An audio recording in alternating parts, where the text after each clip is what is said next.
I walked into the courtroom and froze for a fraction of a second. My mom rolled her eyes at me, loud enough for the jury to catch it. That's when the judge blinked, glanced at the papers, and asked, "Wait, the charges are against you?" I let the silence stretch. I let it fester. Nobody knew who I really was. 2 months earlier, my grandpa died. He left me everything. Every account, every property, every secret in his ledger. I was 23, alone, invisible to my parents for years, and suddenly a millionaire's heir. I remember the last time I'd seen them. They didn't notice my achievements, my silence in their house, my presence or absence. They were ghosts I grew up with. And then they appeared, lawyers in hand, greed on their faces, trying to claim what wasn't theirs. I had expected anger, confrontation, tears. What I hadn't expected was their arrogance. My own mother, eyes sharp, lips curled like she was tasting my defeat before I even spoke. Flashback. I was 8. Grandpa's hand on my shoulder, warmth. His whispered promise, "You'll be okay. Never let them define you." I had clung to that. All these years, I had clung. Back in the courtroom, I remembered the subtle signs. The sudden interest in my life after years of neglect. The casual questions that weren't so casual. I had noticed the messages they deleted, the meetings behind my back, the careful plotting. The betrayal didn't hit me in the gut, it crystallized. I planned. Slowly, deliberately. Every lawyer I consulted, every clause I studied, every financial loophole I discovered, it became a blueprint. I knew their arrogance would be their weakness. They assumed ignorance. I used it. Every morning for weeks, I sifted through Grandpa's affairs. Accounts hidden under shell corporations, properties under forgotten trusts.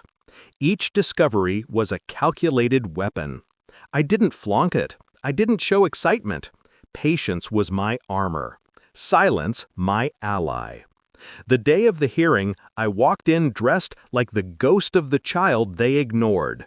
No tremor, no plea for recognition, just me and the truth tucked under my arm like a blade. My mother leaned into the plaintiff's table, whispering to my father, confident, smug, "This will be easy." The judge called my case. "The charges are against you?" he repeated, brow furrowed. I let him look at the paperwork, let him see the evidence stacked like bricks against the claims they tried to make. I didn't need to speak. My lawyer did, with precision, detailing the trusts, the legally binding designations. Every attempt they made to bend the law around their desire collapsed in silence. I watched my mother's confidence fracture, tiny cracks forming with every document presented. My father's jaw tightened. Their words faltered. And when the final ruling came down, everything remained mine. I saw the shock, disbelief, and then the horror in their eyes. Not vindictive horror.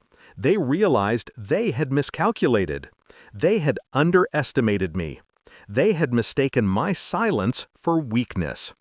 I left the courtroom slowly, savoring the echo of their defeat. I didn't shout. I didn't gloat. I simply walked, the weight of the inheritance and the victory solid in my hands. Outside, sunlight hit my face. It wasn't happiness. It wasn't joy. It was relief. Power.